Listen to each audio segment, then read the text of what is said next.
ससुराल भी दान कर दो। मनीषा ऐसे तो बहुत ही सख्त मिजाज की औरत है, जो कि दान पुण्य में बहुत विश्वास रखती है, बगैर ये जाने कि सही दान क्या होता है। एक रोज़ टीवी पर वो एक सत्संग सुन रही थी, जिसमें वो कह रहे थे, जितना हो हमें दान करना चाहिए, ताकि वही दान हमें किसी और रूप में वापस मिल सके। गरीबों पर हमें दया करनी चाहिए, जितना हो सके उन्हें पैसे देने चाहिए। हाँ ये तो सही बोल रहा है। इतने में ही मनीषा की काम वाली आती है और मनीषा उसका लटका मुंह देखकर पूछती है, क्या हुआ शांति, कोई बात है क्या? पहले बैठ कुछ खाना खा ले, फिर काम करना।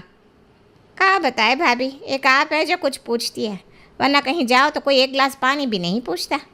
अरे छोड़, मारने दे उन लोगों को, थोड़ा सा गरीब को दे ही देंगे तो क्या खर्च जाएगा।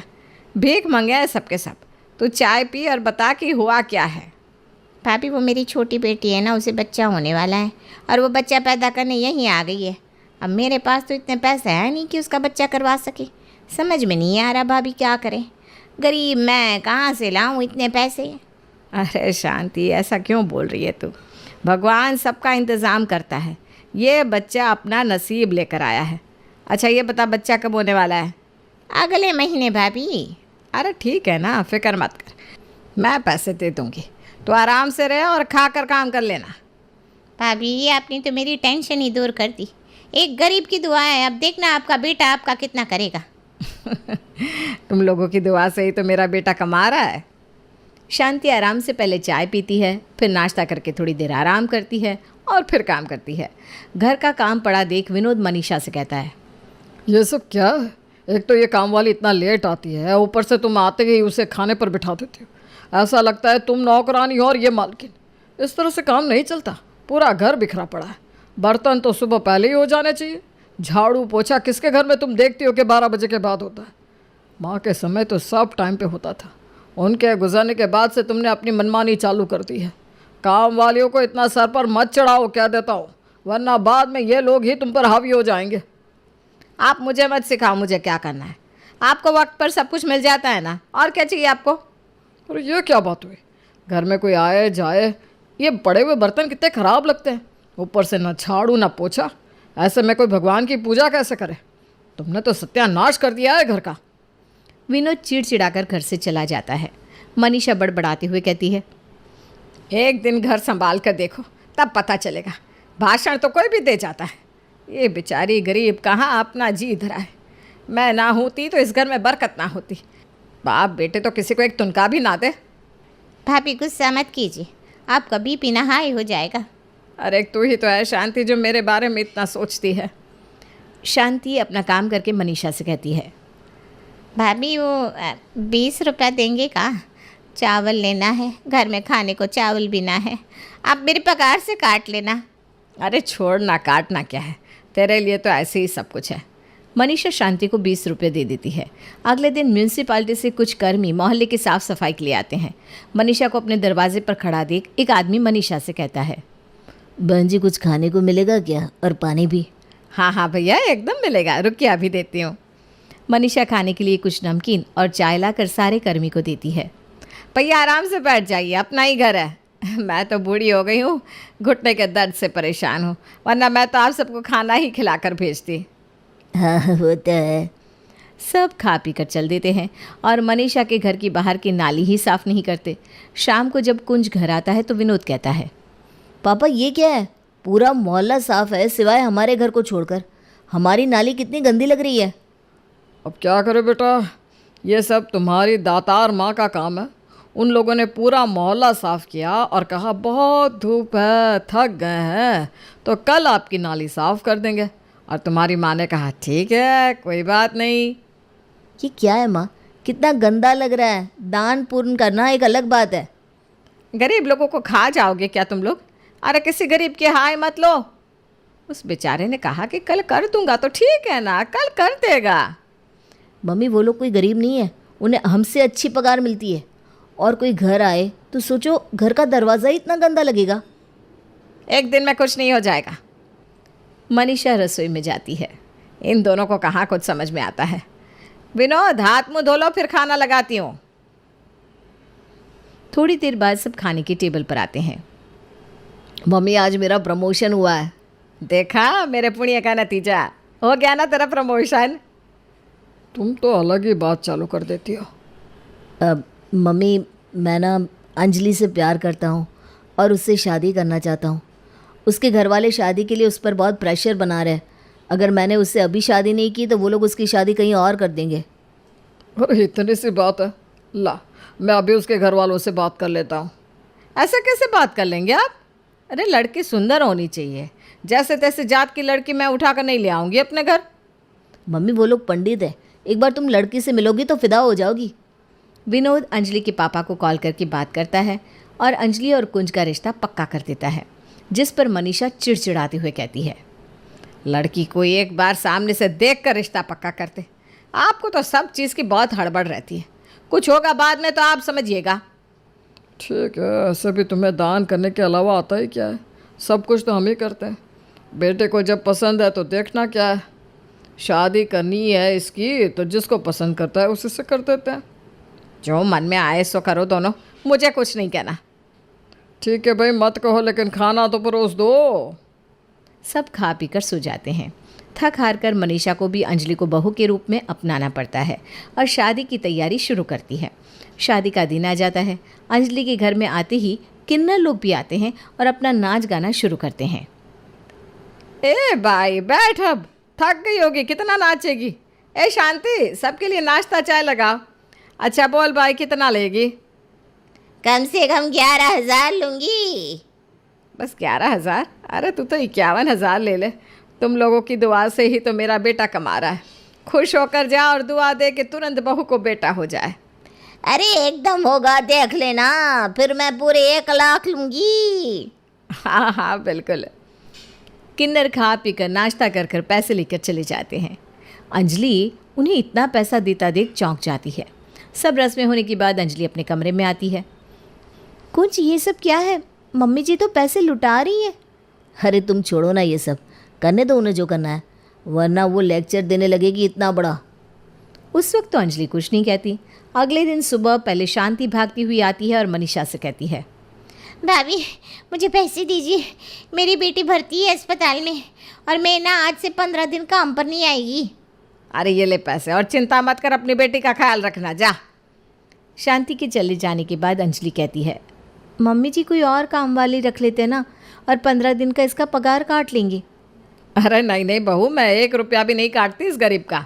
थोड़ा दान पुण्य करना चाहिए। पर मम्मी जी ये ठीक नहीं है। इन सब से ना तुझे मतलब नहीं होना चाहिए। जा तू नाश्ता बना ले। अंजलि नाश्ता बनाकर सबको परोसती है। इतने में ही एक नई काम वाली वहाँ आती है और मनीषा से कहती है, भाभी वो आपकी सहेली ने मुझे भेजा है, आपके यहाँ कोई काम है क्या?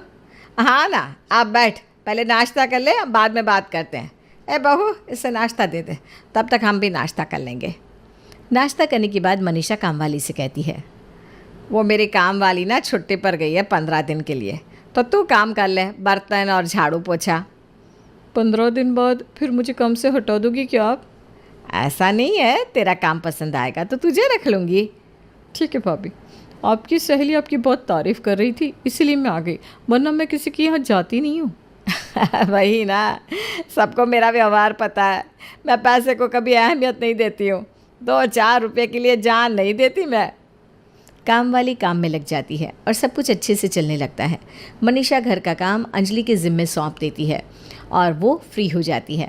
लेकिन उसका सबको बिना मतलब के पैसे बांटने का काम तो चालू ही रहता है। एक रोज़ मनीषा की पड़ोसन उसके घर आती है। मनीषा मुझे कुछ पैसों की ज़रूरत है, मैं कुछ दिन में तुझे वापस कर दूँगी।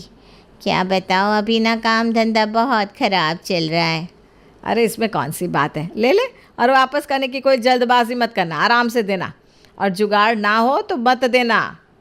तो ना बहुत अच्छी है रे मनीषा, आजकल के ज़माने में कौन ऐसा मिलता है। अरे मैं तो कर्मों पर विश्वास रखती हूँ, मैं तुझे दे रही हूँ तो मुझे भगवान दे देगा। मैं ना बहुत शांत हूँ। हरे कृष्ण हरे कृष्ण। मनीषा पड़ोसन को पैसे देती है और वो लेकर चली जाती है। मनीषा के घर के बाहर निकलते ही पड़ोसन अपने झूठे आंसू पोंछ कर कहती है, तू कोई धर्म नहीं करती है, बेवकूफ़ है बेवकूफ़ तू। किसी को भी पैसे देने से धर्म नहीं होता। इस तरह तो तू अपना घर खाली कर रही है और कुछ नहीं। ये सब छत पर खड़ी अंजलि सुन लेती है। हर कोई आदमी मम्मी जी का फ़ायदा उठाता है और मम्मी जी समझती हैं कि वो बहुत बड़ी धर्मात्मा है। अंजलि ये सारी बातें कुंज को बताती है। इस तरह से नहीं चलेगा कुंज, अब कोई ना कोई एक्शन तो लेना पड़ेगा, नहीं तो मम्मी जी तो सबको रोड पे ले आएंगी। अरे पर हम कर ही क्या सकते हैं, मम्मी किसी की सुनती कहाँ है। बोलो तो बस कलेश, और बोले कि तुम लोग मुझसे बुढ़ापे में ये हक भी छीनना चाहते हो, इसलिए मैं अब चुप हो गया हूँ। शाम को जब एक साथ बैठे थे तब कामवाली आकर मनीषा के सामने रोने लगती है। अरे क्या हुआ, रो क्यों रही है? भाभी का बताए, बहुत दिक्कत हो गई है। मेरे मर्द का काम छूट गया है और मकान मालिक अभी के अभी घर खाली करने को बोल रहा है। क्या करे, कछु समझ में ना आवत। इस बरसात में कहाँ जाएंगे हम? अरे धैर्य रख, सब ठीक हो जाएगा। भाभी आप मेरे मर्द को काम पर रख सकती हो, उसे ना गाड़ी चलानी बहुत अच्छे से आता है। पहले जहाँ वो काम करता था वहाँ गाड़ी चलाने का ही काम करता था। अच्छा ठीक है, बोल दे तेरे मर्द को कि कल से आ जाए। और ये ले 10,000 एक बार तू रख ले और अपने मकान मालिक को दे देना। हाँ, शुक्रिया मालकिन, आप जैसी नेक औरत मैंने अपनी ज़िंदगी में पहले कभी नहीं देखी। काम वाली पैसे लेकर वहाँ से चली जाती है और अंजलि कहती है, मम्मी जी हमारे घर में किसी ड्राइवर का कोई काम नहीं है, तो आपने क्यों ड्राइवर रख लिया? बिना बात के उसे पैसे दे दिए 10,000। 10,000 का कोई मायना ही नहीं है क्या? मम्मी जी दान पे दान किए जा रही हैं और आपकी बेटी की जेब खाली हो रही है। मायने है ना, उस गरीब के घर का खर्च चल जाएगा। मेरा बेटा आज इन्हीं सब के कारण तो कमा रहा है। आज उसका प्रमोशन भी इन्हीं लोगों की दुआ से हुआ है। मेरे अच्छे कर्म ही तो मेरे बेटे के काम आ रहे हैं। मम्मी जी ऐसा कुछ नहीं है। बहू तू ना अपने काम से काम रख। इस घर में तेरे ससुर जी और कुंज भी मेरे काम में टांग अड़ाने की सोच नहीं सकते, तो तू कौन है? तुझे तेरी हर चीज़ के लिए पैसे मिल जाते हैं ना, वही काफ़ी होना चाहिए तेरे लिए। कुंज इशारा करके अंजलि को चुप रहने को बोल देता है। अंजलि सोच लेती है कि अपनी सास को सबक सिखा कर रहेगी। मनीषा 50,000 महीने की इसी तरह खर्च कर देती है। एक रोज़ मनीषा किटी में जाती है और अपनी सहेलियों से कहती है, यार मेरे पास तो पैसे ही नहीं बचते, इतनी महंगाई है कि पूछो मत। महीना ख़त्म होने में 10 दिन बाकी है और मेरे सारे पैसे खर्च हो गए। अरे यार तेरा बेटा तुझे महीने के 50,000 देता है और तू सारे ख़त्म कर देती है। हाँ लग ही जाता है, क्या करूँ अब। आजकल के बच्चे 1 रुपया अपने माँ बाप को देने में इतना रोते हैं और तेरा बेटा 50,000 दे रहा है, फिर भी तू रो रही है। मेरी बहू तो आते ही पूरे घर पे कब्जा कर ली है और मुझे खर्च के नाम पर बस 5,000 मिलते हैं। 1 रुपया उससे ज़्यादा बोलते ही ना बहू हाथ पकड़ लेगी। मनीषा तेरा सब कुछ अच्छा है तो भी तू रो रही है। हमारे जैसा रहता तो क्या करती? मनीषा को तो अपनी सहेलियों की बातों से कोई फ़र्क नहीं पड़ता। इधर अंजलि विनोद और कुंज से कहती है, पापा जी आप मेरा साथ देंगे ना मम्मी जी को सुधारने में? अरे एकदम बहू, मेरी तरफ से तुझे खुला छूट है, जो करना है करो, मैं तेरे साथ हूँ। हाँ मैं भी तुम्हारे साथ हूँ। जैसी ही किटी से मनीषा घर लौटती है सबका लटका मुंह देखकर पूछती है, अरे क्या हुआ, तुम सबके चेहरे पर 12 क्यों बजे हैं? कोई कुछ कहेगा, हुआ क्या है? मम्मी जी वो इनकी नौकरी छूट गई है, घर के इतने खर्च अब कहाँ से होंगे? आप तो इतना दान पुण्य करती है, वो कहाँ से होगा? क्या नौकरी कैसे छूट गई तेरी कुंज? मम्मी क्या करूँ, मेरा बॉस भी तुम्हारी तरह है। एक आदमी रोता हुआ जॉब मांगने आया तो बॉस ने मेरी नौकरी उसे दे दी और मुझे ये कहकर निकाल दिया कि कुंज तुम्हारे पास क्या चीज़ की कमी है, तुम्हारी मम्मी तो खुद इतना देती है, तुम ये नौकरी छोड़ दो। मनीषा की तो बत्ती गुल हो जाती है और वो ऐसे शांत हो जाती है जैसे सांप ने काट लिया हो। थोड़ी देर बाद रात के खाने का समय होता है। मम्मी जी घर में आटा ख़त्म हो गया है, क्या बनाऊँ? आपके पास दान पुण्य के पैसे हो तो आप उसी से आटा मंगवा लो ना, वरना रात को भूखे सोना पड़ेगा सबको। अरे बहू वो पैसे तो खर्च हो गए। मम्मी जी आप तो इतना दान पुण्य करती है, फिर इनकी नौकरी कैसे छूट गई? इतने लोगों की दुआ इन्हें कैसे नहीं लग रही? ठीक है आज भूखे ही सो जाते हैं। अंजलि अपने कमरे में जाने लगती है, तभी विनोद आटा लाकर देता है। बहू कब तक इस तरह भूखे सोएंगे? मैंने अपनी घड़ी बेच दी है और जो पैसे मिले उससे राशन का कुछ सामान ले आया हूँ। 2-4 दिन का खर्च तो चली जाएगा। ठीक है पापा जी मैं खाना बना देती हूँ। रात को सब खा पी कर सो जाते हैं, लेकिन मनीषा की तो नींद उड़ जाती है। अगली सुबह शांति वापस काम पर आती है। भाभी मुझे ना मेरे महीने के पैसे दे दीजिए। महीने के पैसे? तुम तो पूरे 1.5 महीने पर आई हो, बिना काम के कैसे पैसे? अरे बहुरिया, आप बीच में ना बोलो। भाभी मेरे को पैसे दे दो। शांति, अभी ना कुंज की नौकरी छूट गई है, हाथ खाली है, पैसे नहीं दे पाऊंगी। जब नौकरी लग जाएगी ना तब तो आ जाना। अरे जब देने की औकात नहीं रहती तो नौकरी पर रखते क्यों? मेरे को कुछ पता नहीं, आप कहीं से भी मेरा पैसा दे दो। बढ़िया ही दान पुण्य करने वाली। अपनी सास के बारे में ऐसा सुनता देख अंजलि से बर्दाश्त नहीं होता। काम वाली हो, काम वाली की तरह रहो। 50,000 जो तुम्हें बेटी के ऑपरेशन के लिए मुफ्त में दे दिया, तब तुम्हारी बोली नहीं निकली, और जब काम नहीं किया तो पैसे किस चीज़ के? चुपचाप से हमारे पैसे वापस कर देना, नहीं तो केस कर दूंगी, फिर कोर्ट के चक्कर काटती रहना। ऐसे काहे बोल रही हो बहू रानी? आप लोगों को सीधी बात समझ में नहीं आती ना, इसलिए आपसे आपकी भाषा में बात करनी पड़ती है। अब सीधे यहाँ से निकल जाओ। शांति के जाने के बाद विनोद मनीषा से कहता है, देख लिया, जिस काम वाली को तुम गरीब समझकर उस पर मेहरबानी कर रही थी, वही काम वाली तुम्हारे बुरे वक्त में तुम पर चढ़ने की कोशिश कर रही है। अंजलि बहू अगर उसे जवाब ना देती तो तुम्हारी इज्जत क्या रहती? मनीषा एक शब्द नहीं बोल पाती। इतने में कुंज बाहर से दुखी होकर आता है। पापा, मैं बहुत ट्राई कर रहा हूँ लेकिन मुझे कहीं नौकरी नहीं मिल रही। क्या करूँ, कुछ समझ में नहीं आ रहा। बगल वाली आंटी के बेटे की दुकान पर काम कर लेता हूँ ताकि कुछ दिन तो घर का खर्च निकल सके। नहीं नहीं बेटा, ये क्या कह रहा है? मैंने उसे 10,000 उधारी दिए थे, रुक वही मैं उससे मांग लेती हूँ। तो हिम्मत मत हार, तुझे नौकरी मिल जाएगी बेटा। कैसे नौकरी मिलेगी मम्मी? और अब क्या हुआ तुम्हारे दान पुण्य का? तुम्हारे कर्म लौट कर क्यों नहीं आ रहे? मनीषा पड़ोसन को फ़ोन करके पैसे मांगती है। अरे कौन से पैसे? तूने तो देने से मना कर दिए थे। मेरे पास कोई पैसे वैसे नहीं है। और कोई बात करनी है तो बोल, बाकी पैसों की बात ना करना। हाँ। मनीषा को धक्का लग जाता है। तुम सब ठीक कहते थे, मैं अंधी हो गई थी। दान करना अच्छी बात है मनीषा, लेकिन दान भी ऐसे लोगों को करो जो उसकी कदर करे। तुमने हमेशा ऐसे लोगों को दान दिया जिसे कभी दान की ज़रूरत ही नहीं थी। सबसे बड़ा दान तुम्हारे लिए तुम्हारा घर है। घर में तुम्हारे बच्चे दुखी हैं। इतनी मेहनत से कमाए पैसे तुमने ऐसे ही उड़ा दिए। वही पैसा रखती तो तुम्हारे बच्चों के काम तो आते। मुझे माफ़ कर दो मेरे बच्चों, मैंने बहुत गलत किया है। लेकिन अब मैं तेरे लिए अपने जेवर बेच दूंगी और तुझे दुकान करवा दूंगी कुंज। आज तक मैंने बहुत सारे पैसे उड़ाए, लेकिन आज ये करके मैं अपने बच्चे के लिए कुछ करना चाहती हूँ। तभी कुंज और बाकी सब मुस्कुराने लगते हैं। मम्मी जी जस्ट रिलैक्स, कुंज की नौकरी नहीं छूटी है। ये सब आपको सबक सिखाने के लिए था। आप समझ गई और हमारा मिशन पूरा हो गया। हाँ बहू, ज़रूरी नहीं कि हर बार माँ बाप ही बच्चों को सिखाए, कभी कभी बच्चे भी माँ बाप को सिखा सकते हैं।